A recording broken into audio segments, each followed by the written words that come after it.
के क्वेश्चन की। तो पहला क्वेश्चन है मानव पूंजी निर्माण किसे कहते हैं और इसके कोई 4 स्रोत बताइए। तो अभी अभी मानव पूंजी निर्माण की मैंने आपको बताई परिभाषा, क्या वह प्रक्रिया जिसके द्वारा एक लंबे समय या फिर दीर्घ काल में एक देश के लोगों की योग्यता में, कौशल में, शिक्षा में और अनुभव में जो वृद्धि होती है उसको मानव पूंजी बोलते हैं। जैसे मानव संसाधन होते हैं ना हमारे, योग्यता, ज्ञान, कौशल, अनुभव, ये सभी, तो इन सभी का ही निर्माण करना, इनकी वृद्धि करना ही एक लंबे समय में मानव पूंजी निर्माण कहलाता है। अब ये हमारी जो योग्यताएं हैं, जो कौशल है, जो शिक्षा है, इसको कैसे ये लोग और अच्छा बनाएंगे। तो अच्छा बनाने के लिए यहाँ पे देखो क्या कहा गया है। सबसे पहले शिक्षा पर व्यय, यानी कि ज़्यादा से ज़्यादा लोगों को एजुकेट करके। दूसरा, बहुत सारी हमें स्किल्स सिखा के। नौकरी के साथ में प्रशिक्षण, आप नौकरी भी करते रहिए और विभिन्न प्रकार के जो प्रशिक्षण ये भी लेते रहिए। लोगों के स्थानांतरण पर व्यय करके, सूचना पर व्यय, स्वास्थ्य पर व्यय, तो इन सभी से हम निर्माण कर सकते हैं मानव पूंजी का। ओके, तो ये हो गया आपका क्वेश्चन नंबर 30। अगला है इंग्लिश में, what is human capital formation and right any 4 source of it. तो ह्यूमन कैपिटल फॉर्मेशन है क्या और इसके सोर्स क्या क्या है वो भी आप यहाँ से पढ़ सकते हो बच्चों। ठीक है, चलिए अगला है क्वेश्चन नंबर 31। बहुत ज्यादा इंपॉर्टेंट है बच्चों। क्वेश्चन कहता है हरित क्रांति किसे कहते हैं और इसकी विशेषताएं लिखिए। ठीक है, तो आओ बच्चों समझते हैं। सबसे पहले समझेंगे हरित क्रांति और फिर इसकी विशेषताएं। देखो, भारत के संदर्भ में हरित क्रांति का तात्पर्य 1960 के दशक के मध्य कृषि उत्पादन में वृद्धि से है, जो कि ऊंची उपज वाले बीजों HYVS एवं रासायनिक खादों व नई तकनीकी के फलस्वरूप हुआ है। तो हरित क्रांति बेसिकली शुरू क्यों की गई थी, क्योंकि 1960 के दशक में भारत में अकाल पड़ गया था और खाद्यान्न की बहुत ज्यादा कमी हो गई थी।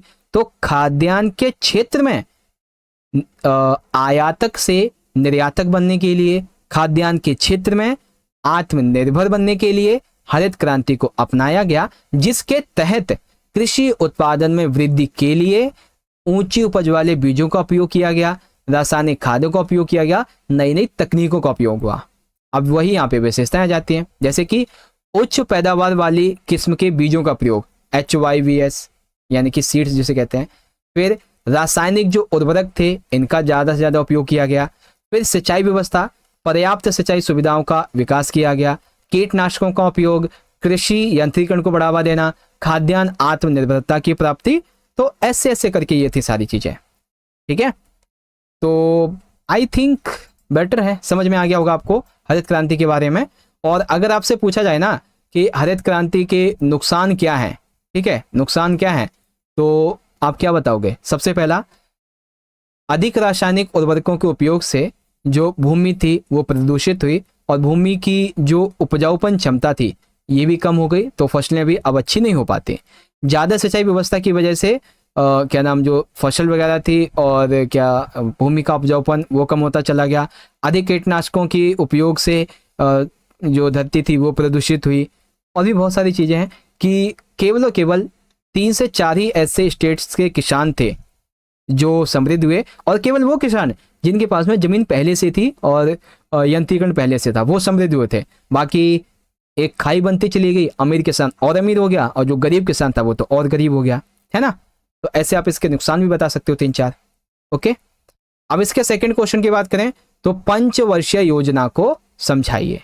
अब ये पंचवर्षीय योजना क्या होती है बच्चों, तो आओ समझते हैं।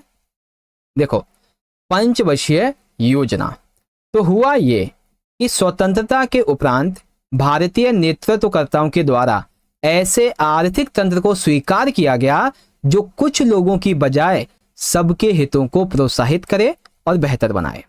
ठीक है, अर्थात जब भारत आजाद हुआ तो भारत के जो भी नेता थे, नेतृत्वकर्ता थे, इन्होंने देखा कि हमें जो है ना वो ऐसा एक आर्थिक तंत्र बनाना चाहिए जिससे कि सभी के हित हों, ठीक है, सभी का विकास हो। तो इसीलिए स्वतंत्र भारत के नेतृत्वकर्ताओं ने ये देखा कि पूरे विश्व में 2 प्रकार के आर्थिक तंत्र हैं। पहले उन्होंने सोचा कि हमें ना ऐसा आर्थिक तंत्र चाहिए जिससे सभी का हित हो, सभी को प्रोत्साहन मिले। फिर उन्होंने वर्ल्ड लेवल पे एनालाइज किया कि 2 प्रकार के तंत्र हैं। कौन कौन से, एक समाजवाद है, एक पूंजीवाद है।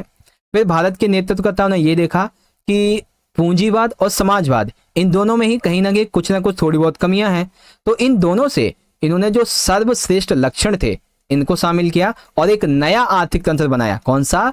मिश्रित अर्थव्यवस्था का विकास किया गया। ठीक है, और ये आपका क्या नाम है इसको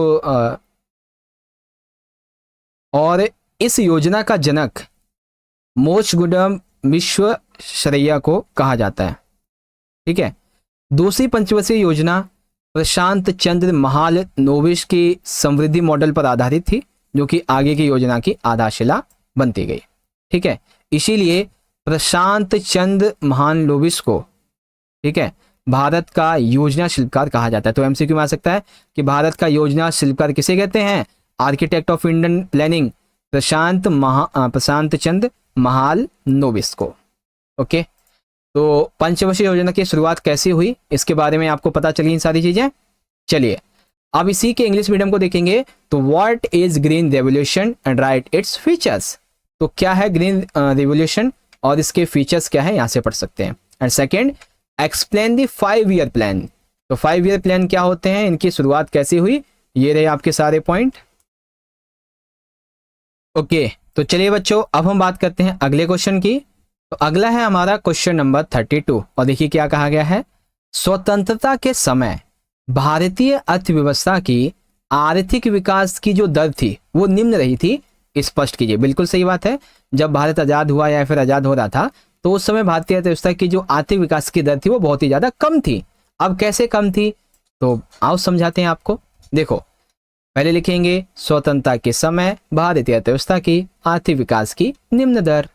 ठीक है, अब देखो हुआ ये कि जब हम पे ब्रिटिशर्स राज कर रहे थे, यानी कि औपनिवेशिक सरकार थी, तो इस औपनिवेशिक सरकार ने कभी भी भारत की राष्ट्रीय आय और भारत की प्रति व्यक्ति आय का अनुमान लगाने का प्रयास ही नहीं किया। भाई उन्हें मतलब ही नहीं था इन चीज से, तो प्रयास भी क्यों करें।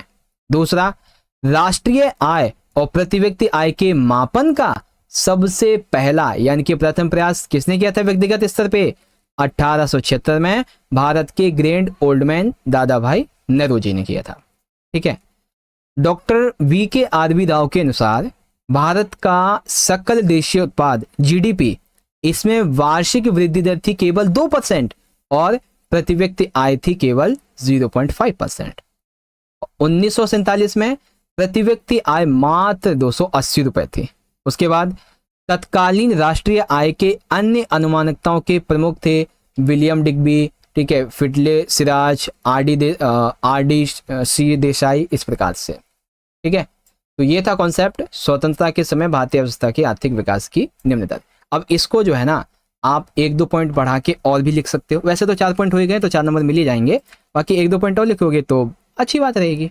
ओके, चलिए अब यहाँ पे बात करते हैं इंग्लिश मीडियम में। तो at the time of independence the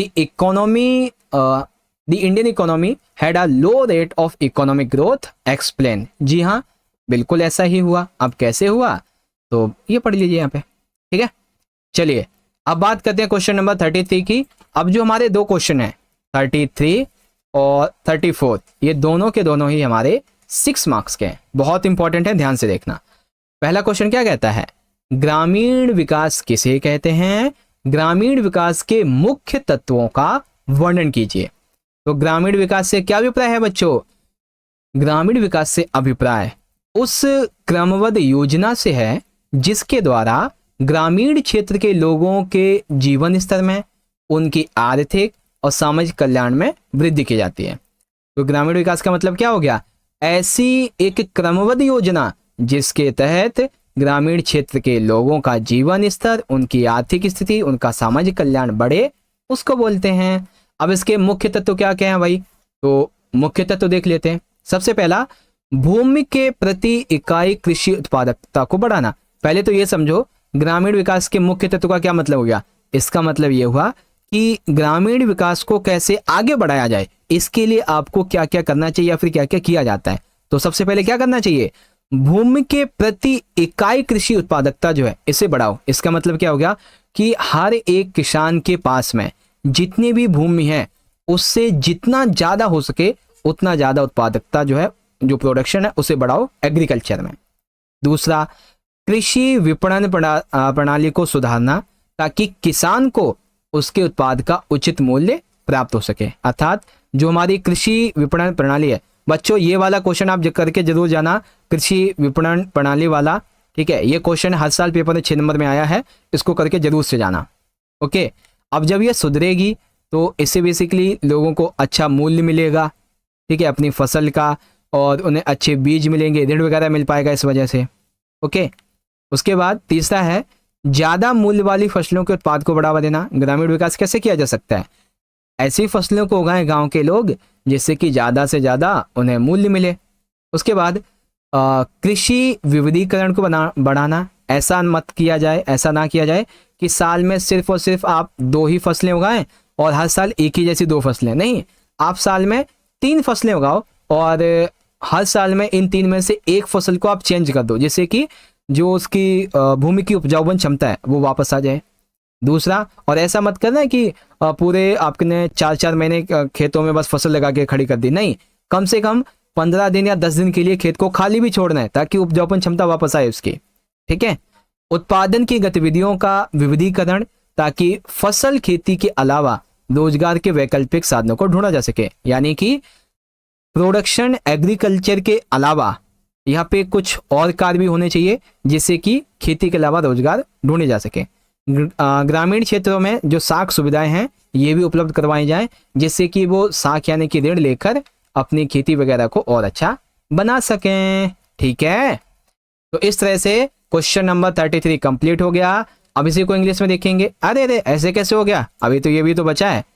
ग्रामीण क्षेत्रों में कृषि और जो गैर कृषि रोजगार हैं इनके द्वारा निर्धनता को कम किया जा सकता है। जैविक खेती को बढ़ावा देना चाहिए।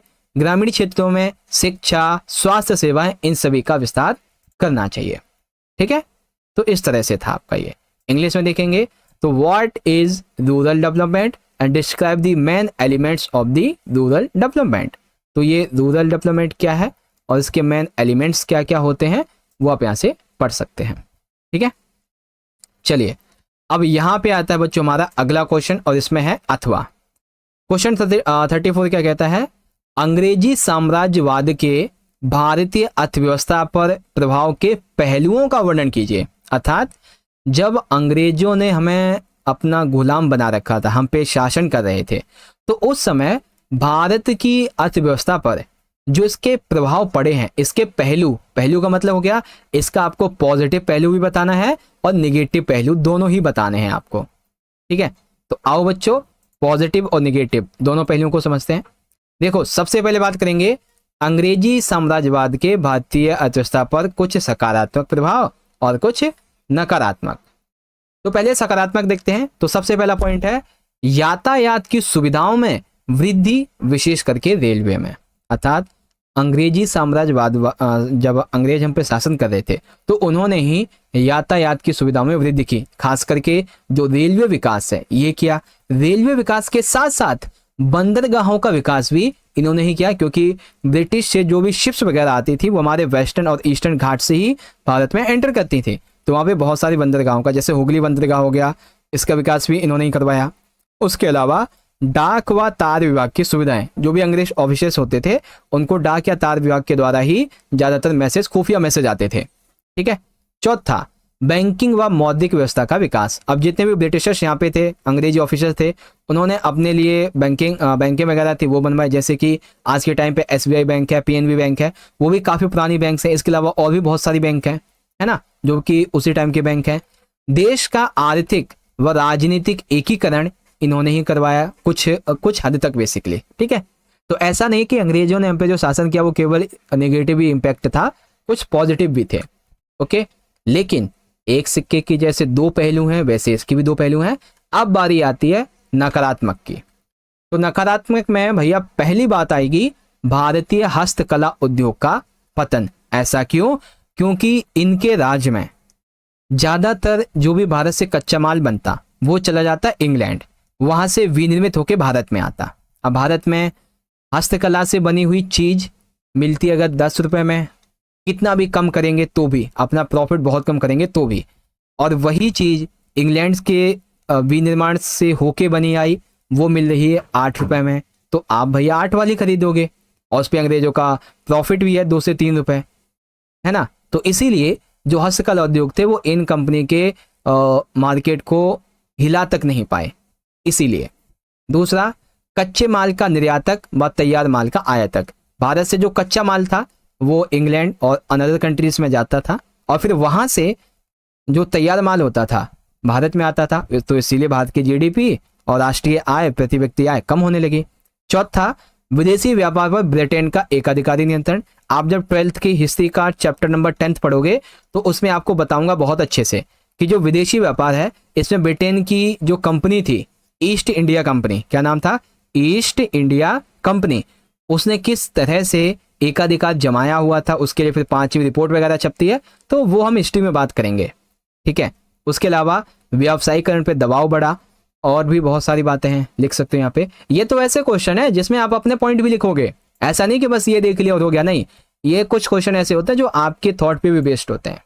चलो अगला क्वेश्चन देखते हैं, एलपीजी मॉडल किसे कहते हैं तथा एलपीजी नीति की कुछ मुख्य बिंदुओं का वर्णन कीजिए। तो एलपीजी मॉडल किसे कहते हैं और इसके मुख्य बिंदुओं का वर्णन कैसे करना है, तो आओ देखते हैं। देखो, सबसे पहली बात, आर्थिक सुधार के नए मॉडल को एलपीजी मॉडल भी कहा जाता है। इस मॉडल का प्राथमिक उद्देश्य भारतीय अर्थव्यवस्था को विश्व की जितनी भी बड़ी बड़ी अर्थव्यवस्था हैं इनके समक्ष तीव्रतर विकासशील अर्थव्यवस्था के रूप में स्थापित करना था। तीव्रतर यानी कि तेजी से विकास करते हुए अर्थव्यवस्था के रूप में स्थापित करना, ठीक है। इसके अलावा भारत में एलपीजी नीति के मुख्य बिंदु, तो सबसे पहला था विदेशी तकनीक समझौता, दूसरा MRTP एक्ट 1969, विदेशी निवेश को बढ़ावा देना, औद्योगिक लाइसेंस का विनिमयन करना, निजीकरण और विनिवेश का प्रारंभ किया भारत ने, समुद्र पारीय व्यापार इसको और बढ़ाया गया, ठीक है। टैक्स में कुछ सुधार किए गए, वित्तीय क्षेत्र में कुछ सुधार किए गए, बैंकिंग सुधार हुए, लाइसेंस, परमिट और जो ये थे इन सभी की समाप्ति की गई ताकि आसानी से कोई भी कंपनी ट्रेड भारत से कर सके और भारत में आके अपनी कंपनी लगा सके, है ना। तो इस तरह से आपका ये वाला हो गया। ओके बच्चों, अब इन्हीं क्वेश्चंस को इंग्लिश में देखते हैं। Describe the 2 aspects of the impact of British imperialism on the Indian economy. तो पहले इसके पॉजिटिव की बात करेंगे, तो पॉजिटिव में आप ये 5 पॉइंट बताएंगे, ठीक है। फिर नेगेटिव की बात आ जाएगी तो नेगेटिव में आप ये 4 पॉइंट बताएंगे। एंड सेकंड में क्या था बच्चों, सेकंड में कि what is LPG model and describe some of the main points of LPG policy in India. तो देख लेते हैं बच्चों एक बार इसको भी। तो सबसे पहले एलपीजी मॉडल है क्या, फिर इस एलपीजी मॉडल की कुछ मेन पॉइंट्स क्या हैं, तो वो आप इजीली यहाँ से पढ़ सकते हैं बच्चों, ठीक है। ये हो गए। तो इस तरह से आज का हमारा ये जो सैंपल पेपर है ये यहाँ पे पूरा हो जाता है, ठीक है। और हाँ, तो इस तरह से आज की इस वीडियो को हम यहाँ पे ख़त्म करते हैं, ठीक है। अब एक चीज़ को बड़े गौर से सुनो, एक्चुअली आपके इकोनॉमिक्स के लिए, ठीक है, और फिजिकल एजुकेशन की अगर हम बात करें तो इसके लिए आपके लिए इस चैनल पे सैंपल क्वेश्चन पेपर की वीडियोस इसलिए नहीं आ पा रही थी क्योंकि हमारा एक ना सिस्टम है, ठीक है। तो उस सिस्टम पे जो 12th पे काम करना है वो सिस्टम अभी वर्क ही नहीं कर रहा था, उसके लिए कुछ सर्कमस्टांसेस चल रहे थे। अब वो धीरे धीरे दूर हो रहे हैं, तो 1-2 दिन में सब कंप्लीट हो जाएगा। 1-2 दिन में भी 2 से 3 दिन लगेंगे। तो उसके बाद में आपके जो भी सब्जेक्ट होंगे उन सभी की हम तैयारी बहुत अच्छी करवाएंगे आपकी। हर एक सब्जेक्ट के आपको कम से कम 5 तो सैंपल पेपर हम करवा ही देंगे, टेंशन मत लो बच्चों। अब सब कुछ कंप्लीट हो चुका है, अब आपकी तैयारी हम बहुत अच्छे से करवाएंगे, ठीक है। बाकी पॉलिटिकल की तो मैंने अच्छे से करवाई दी थी, इकोनॉमिक्स और फिजिकल जो है ना इसमें थोड़ा सा कमी रह गई, ओके। बाकी जो हुआ उसके लिए आप सभी को एक बार फिर से क्लास 12th के मिड टर्म के इकोनॉमिक्स के मिड टर्म के एग्जाम के लिए ऑल द बेस्ट। अच्छे से पेपर करना बच्चों, ठीक है, डरना नहीं है और खाली छोड़ के नहीं आना है, जो आता है वो लिख देना टॉपिक से रिलेटेड, ओके। चलिए मिलते हैं अगली वीडियो में, धन्यवाद। जय हिंद, जय भारत, वंदे मातरम।